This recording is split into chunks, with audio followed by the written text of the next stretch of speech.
Subscribe नहीं किया है तो चैनल को सब्सक्राइब करने के साथ साथ इस बेल आइकन को प्रेस करें ताकि आप देख पाएं हमारी वीडियोस सबसे पहले। सत्संग की आधी घड़ी तब के वर्ष हजार, तो भी बराबर है नहीं कहे कबीर विचार। हमने जन्म मृत्यु के रोग को समाप्त करवाना है,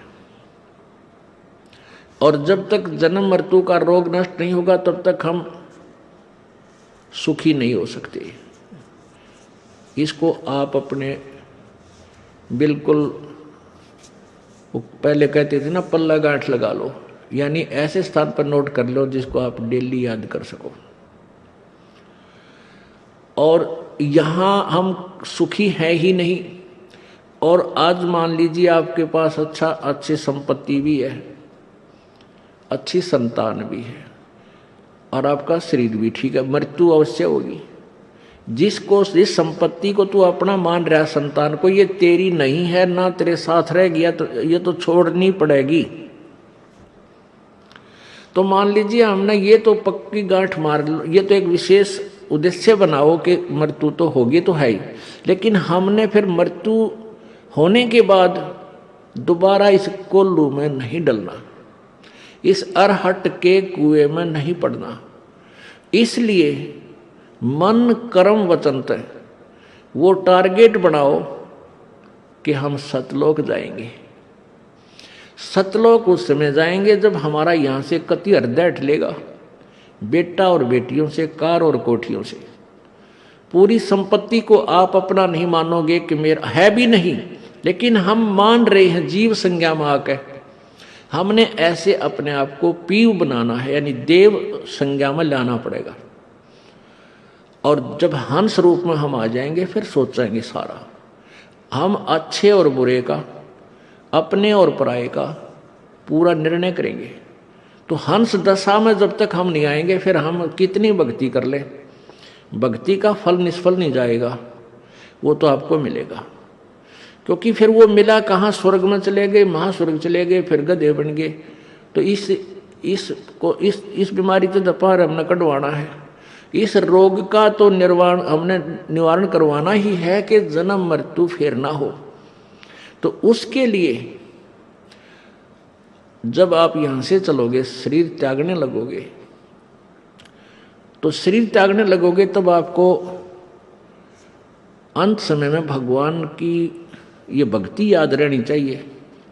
और भक्ति के साथ, सिमरन के साथ साथ टारगेट ये वो दृढ़ रहना चाहिए। उसमें कोई बेटे और पोते में, संतान और संपत्ति में, सपने में भी आस नहीं रहे तुम्हारी। आपके साथ कई बार बनेगी, एक दो बार, जो भगवान आपको तैयारी करवाएगा वहां चलने की, या तो स्वप्न में होगा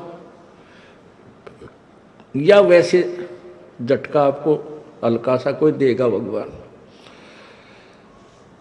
तो आपकी पहचान, जब उसमें आपकी पहचान होगी कि आप विचलित होते हो या इसको याद रखते हो।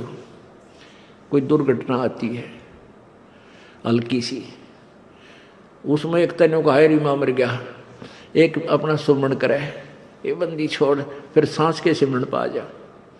या स्वप्न में कोई बात ऐसी घटना घट जाती है, जैसे इसे बूढ़े बूढ़ी शकल के दिखने लग जा, तो उसमें किसको याद करते हो आप? ये रिहर्सल होगी आपकी जो है ना, परीक्षा होगी। पहले अगर दे कच्चे इम्तिहान, कच्चे एग्ज़ाम होते थे पहले 6 माही, फिर 9 महीने में, फिर लास्ट में होते थे पक्के। तो 1-2 आपका कच्चा एग्ज़ाम भी परमात्मा लेगा, ताकि आप कितने नंबर प्राप्त कर सकते हो। तो उसके बाद फिर आपने सावधान रहना, पक्का में फेल नहीं होना, फिर पक्के फेल हो जाओगे। तो हमने भी इन बातों को, परमात्मा कहते हैं,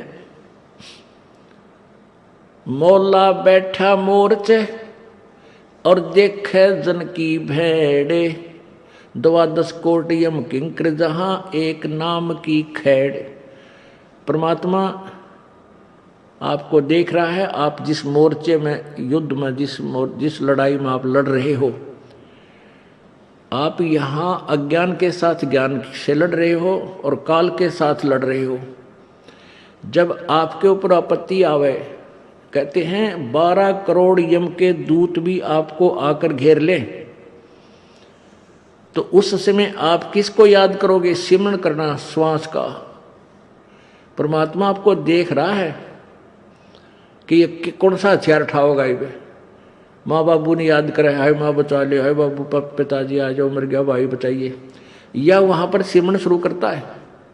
कहते हैं 12 करोड़ यम किंकर जहां, वहां एक नाम की खैड़, एक श्वास का सिमरण कर देने का उनका ऐसी टक्कर, खैड़ माने टक्कर, जैसे टक्कर मार दी तगड़े व्यक्ति ने, बोधा आदमी दूर जाकर पड़ा है पशु, तो ऐसे कहते एक नाम के श्वास के सिमरण की जो टक्कर होगी, जो चोट होगी, वह उन 12 करोड़ में फालतू रहेगी। तो हमने ऐसे ही अपने जीवन को सफल बनाना है। तो परमात्मा कहते हैं ये बातें कहन सुन की ना भाई कर पाड़ने की।